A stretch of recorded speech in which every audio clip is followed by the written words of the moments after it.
Chapter 7, the incident at the window. Now remember, this is a different incident than the one that we read about last week about the maidservant witnessing Mr. Hyde murder Sir Danvers Carew out of her window. This is another incident at the window. It chanced on Sunday, when Mr. Utterson was on his usual walk with Mr. Enfield, that their way lay once again through the by-street, and when they came in front of the door, both stopped to gaze at it. So they're back at the blistered door that they were in at the beginning of the story. Remember when they were talking about that door? Mm-hmm. Well, said Enfield, that story's at an end at least. We shall never see more of Mr. Hyde. I hope not, said Utterson. Did I ever tell you that I once saw him and I shared your feeling of repulsion? No. And by the way, you must have thought me an idiot not to know that this was the back way to Dr. Jekyll's. It was partly your fault that I found it out, even when I did. If that be so, we may step into the court and take a look at the windows, said Utterson. I'm uneasy about poor Jekyll, and I feel as if the presence of a friend might do him good. So they decided while they were over there to walk around and try to see if they can find Dr. Jekyll, and stand outside the window and get his attention. They thought that might make Dr. Jekyll feel better, lift his spirits. Kind of like what we have been having to do with older people who are like in nursing homes or assisted living, that we're not able to see them, they're not able to come out. And so sometimes the family members will sit outside the window and talk. Have y'all seen that on TV, or have you heard about that? Sometimes old people can't come out of the buildings because it's not safe, and the family members have to stay and look at them through the window. Well, that's what Enfield and Utterson were going to do for Dr. Jekyll, because remember, Jekyll has closed his door to everybody. He said, y'all can rest assured that Hyde is never coming back again, and I'm not coming out again. I don't want to see anybody anymore. So they wanted to see if, they could cheer him up. The middle of one of the three windows was halfway open, and sitting close beside it, taking the air with an infinite sadness of countenance, was Dr. Jekyll. So there's that word countenance. What does that mean if he has an infinite sadness of countenance? What's his facial expression? If it's an infinite sadness. Sad. He has a sad look on his face. Infinite, which means it may never change. Jekyll, Utterson cried, I trust you are better. I'm very low. It will not last long, thank God. Well, he sounds really depressed. You stay indoors too much, said Utterson. You should come now, get your hat, and take a quick turn with us. I should like to very much, but no. It's quite impossible. But indeed, Utterson, I'm very glad to see you. A really great pleasure. I would ask you and Mr. Enfield upstairs, but the place is really not fit. Why, the best thing we can do then is to speak with you from where we are. That is just what I was about to.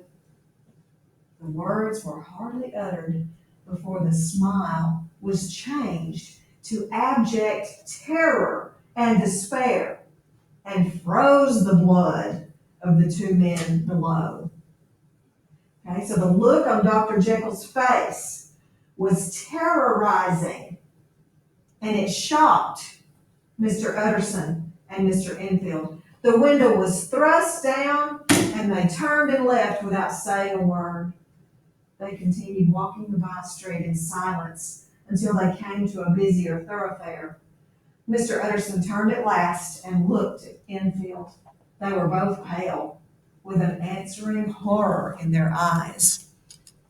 God forgive us! God forgive us, said Mr. Utterson. Enfield nodded and walked on once more in silence. Chapter 8. Do what? You don't get what's going on? Well, in chapter 7, they were standing there looking up at Dr. Jekyll, and they talked a little bit with him, and all of a sudden, his facial expression, his countenance, turned from sadness to terror. He got really mean looking, apparently, and scared them. And then he slammed the window down. And then Utterson and Enfield just walked off. And they're like, I can't believe this just happened. You know, God forgive us, God forgive us. Because it was apparently horrific, whatever they saw, whatever they witnessed with Dr. Jekyll at that window.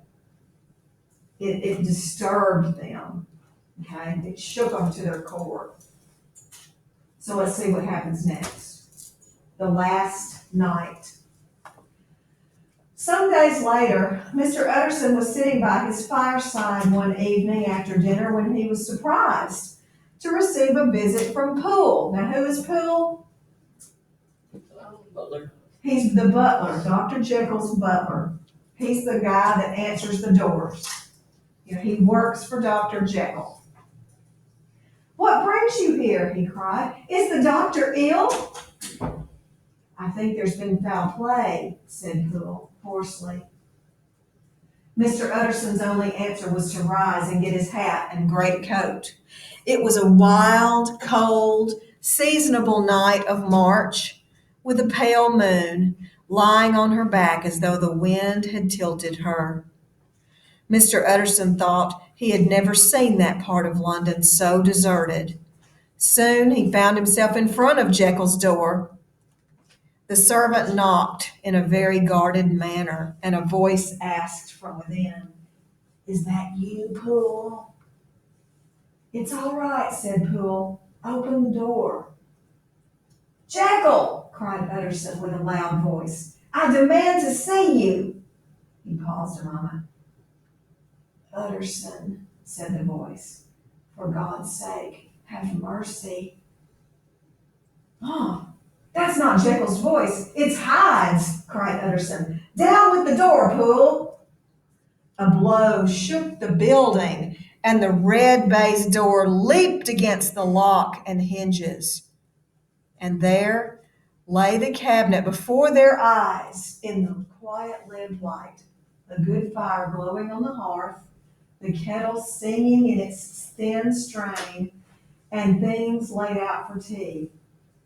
The quietest room, you would have said, and but for the glazed presses full of chemicals, the most commonplace in London. The scene looked completely normal. Right in the midst, there lay the body of a man sorely contorted and still twitching. Who do y'all think it was? Could be Hyde. They drew near to him on tiptoe, turned it on its back, and they beheld the face of Edward Hyde. He was dressed in clothes far too large for him. Life was quite gone. And by the crushed file in the hand and the strong smell of kernels that hung upon the air, Utterson knew he was looking on the body of a self-destroyer. So how do they think Mr. Hyde died? If he was a self-destroyer, killed himself. Okay. Mm-hmm. "We've come too late," he said sternly. "Hyde has gone to his account. And it only remains for us to find the body of your master." Being, we got to find Dr. Jekyll. Nowhere was there any trace of Henry Jekyll, dead or alive. At one table, there were traces of chemical work, and among the neat array of papers, a large envelope was uppermost, and bore in the doctor's hand the name of Mr. Utterson. It was a brief note in the doctor's hand and dated at the top, "Oh, Poole," the lawyer cried. "He was alive and here this day." And with that, he brought the paper to his eyes and read as follows. "My dear Utterson, when this falls into your hands, I shall have disappeared. Under what circumstances, I cannot foresee. But my instincts tell me that the end is sure and must be soon. Go and first read the letter that Lanyon warned me he was giving you. And if you care to hear more, turn to the confession of your unworthy and unhappy friend, Henry Jekyll." "There was a third letter?" asked Utterson. "Here, sir," said Poole, and gave him a large packet. Utterson put it in his pocket. "Don't tell anyone about these papers. If your master is fled or dead, we may at least save his credibility. That means his reputation. I will go home and read these papers in quiet, but I shall return before midnight when we send for the police."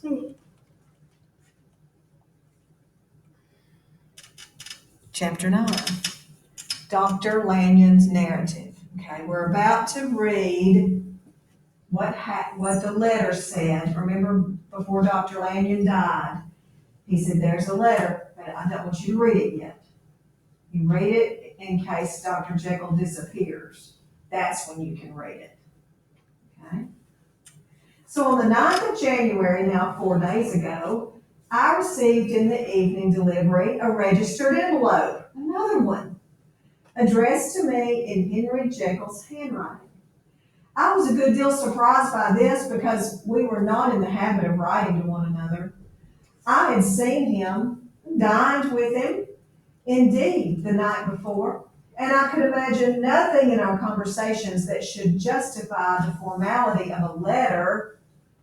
And here the contents increased my wonder, for this is how the letter ran. Okay, hang on just a second.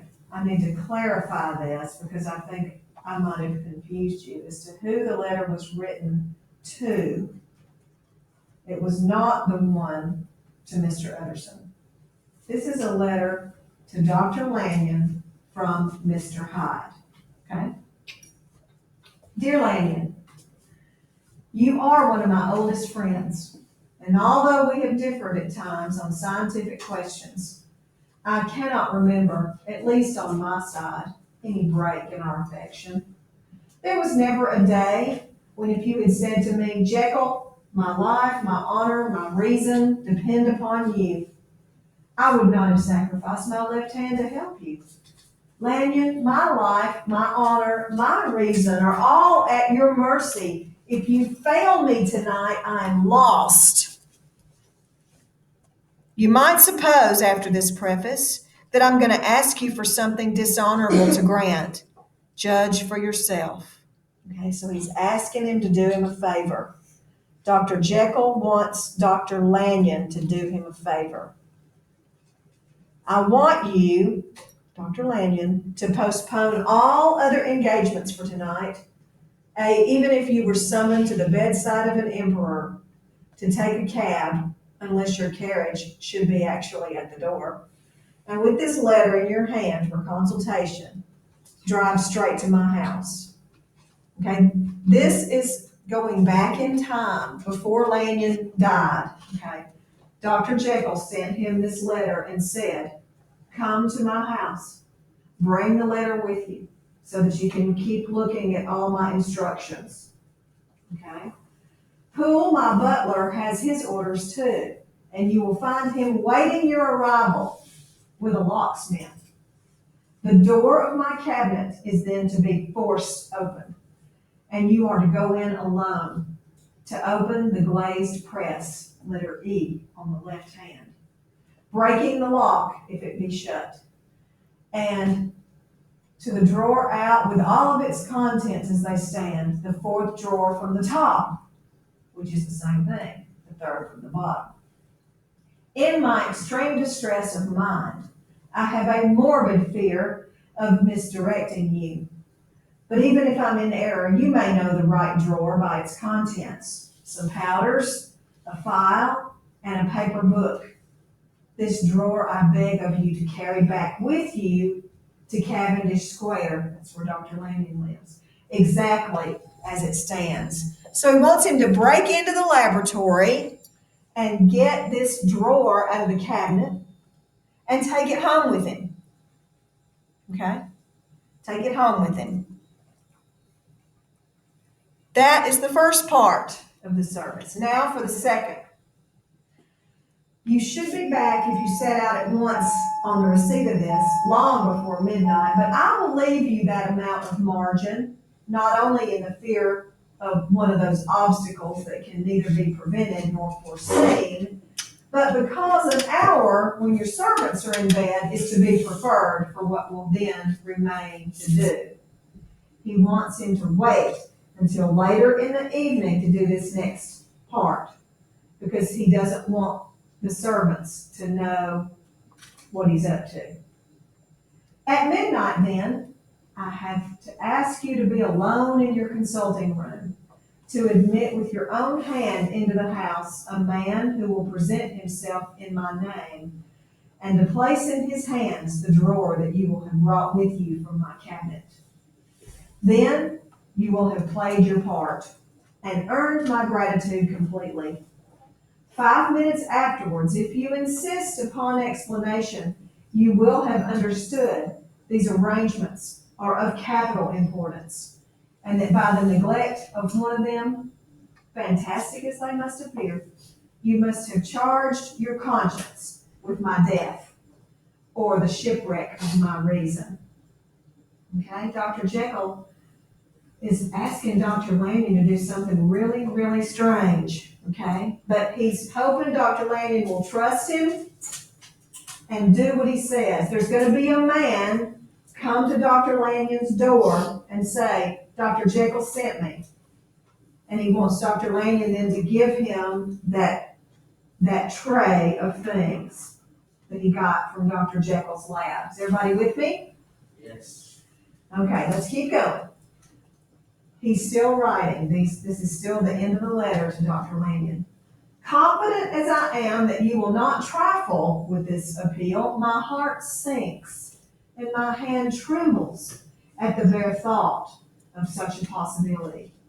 Think of me at this hour in a strange place, laboring under a business of distress that no fancy can exaggerate, and yet well aware that if you will but punctually serve me, my troubles will roll away like a story that is told. Serve me, my dear Lanyon, your friend, H.J. Henry Jekyll. P.S. I fear that this may not come into your hands until tomorrow morning, and if that's the case, do my errand when you can, and once more, accept my messenger at midnight. It may then already be too late. And if that night passes without event, you will know that you will have seen the last of Henry Jekyll. Upon reading this, I felt that Jekyll was insane, but I felt bound to do it anyway. I rose straight away and went to Jekyll's as instructed. Poole showed me in, and a locksmith was called to open the door. After 2 hours of work, the door was opened and I found the drawer just as Jekyll's letter instructed. This is Dr. Lanyon talking, right? I returned it to my home and proceeded to examine the contents of the drawer. There were many files. Files are like in chemistry class, like those little test tubes, small test tubes, I think. That's what a file is. Files, powders, and salts. There were notes and dates written in a book by Dr. Jekyll. The more I thought about it, the more I believed he was insane.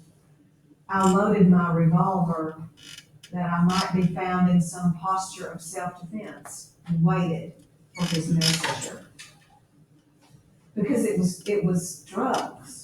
It was medicine, powders, files, salts. and lots of notes. He was experimenting, mixing, coming up with different kinds of medicines. And Dr. Lanyon thought, based on this, that the doctor had gone crazy. That what he was mixing together apparently is dangerous for Dr. Lanyon to think Dr. Jekyll is crazy, right? So at 12 o'clock, midnight exactly, someone knocked on my door. I opened the door and confirmed that he was the man sent on Dr. Jekyll's behalf. I bid him to enter, but he did not obey at first because there was a police down the street that some distracted him. When he finally entered, I could see him clearly. I had never set eyes on him before, so much as was certain. He was small, as I said. I was struck, besides, with the shocking expression on his face, with his remarkable combination of great muscular activity and great apparent debility of constitution, and last but not least, the odd subjective disturbance caused by his neighborhood. Who do we think this is? Hyde. Mm-hmm. Maybe Mr. Hyde. This was Dr. Lanyon's moment of meeting Mr. Hyde. At the time, I thought it was just my personal distaste and wondered about the severity of the symptoms, but now I think the cause lies much deeper in the nature of man. This person was dressed in a fashion that would make an ordinary person look quite silly. His clothes were rich fabrics, but enormously too large for his frame in every measurement. The pants hung on his legs and rolled up to keep them from the ground. The waist of coat was below his haunches, and the collar was sprawling wide upon his shoulders. Why do y'all think that Hyde had on clothes that were so big? Sit up. Why didn't you think he had on clothes that were so ginormous? So he could be warm or something? Could be. There was something abnormal and misbegotten in the essence of the creature that faced me. Something seizing, surprising, revolting. This made me more curious as to where he came from, his life, his fortune, and his status in the world. My visitor was on fire with somber excitement. "Have you got it?" he cried. So lively was his impatience that he grabbed and he shook my arm. I put him back, conscious of his icy, blood-curdling touch. "Come on, sir. Please be seated." "I beg your pardon, Dr. Lanyon," he replied. "Sorry if I appear impatient. Dr. Jekyll insisted that I come here. I understood a drawer." I pointed to the drawer. It was laying on the floor, still covered with the sheet. He sprang to it and paused, laying his hand on his heart. I heard his teeth grind with convulsive action, and his face was so ghastly that I grew alarmed for his life and well-being. He turned a dreadful smile to me and pulled away the sheet. Upon viewing the contents of the drawer, he uttered a sob of immense relief. He's so glad to see it. It's almost like maybe he's addicted to a drug, and he sees that drug in the drawer, maybe. He's like, he's going to get to have the drug, maybe. Then he asked with an unusual calm, "Have you a graduated glass?" You know what graduated means from science, right? It means it's got little lines on it that measure how much, milliliters, liters, centimeters. I gave him what he asked for, and he thanked me. Measuring out red tincture and adding one of the powders to create a mixture.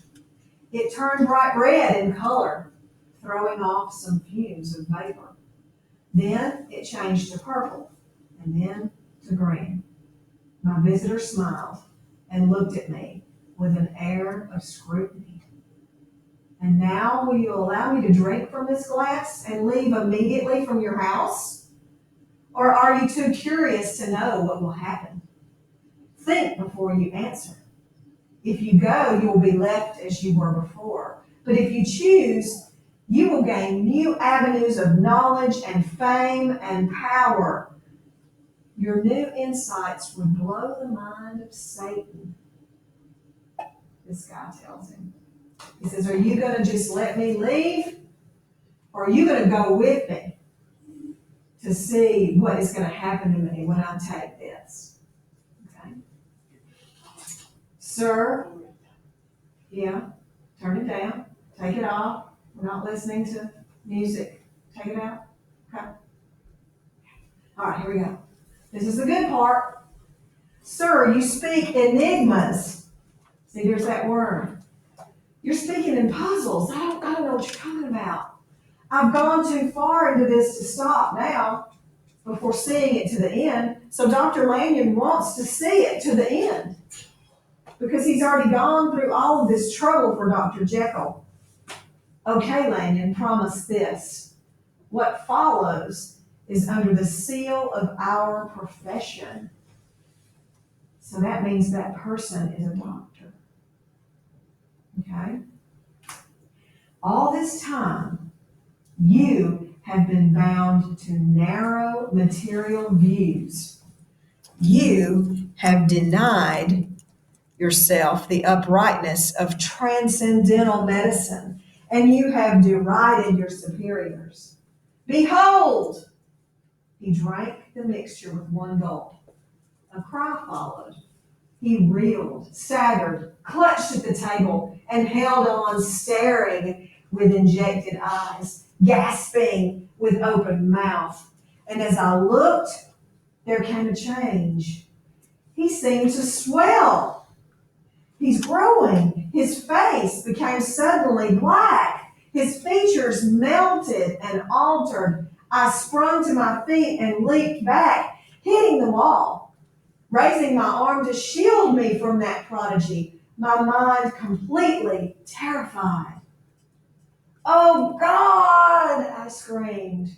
And there, before my eyes, there stood Henry Jekyll. Y'all getting that? Y'all see what just happened? Mm-hmm.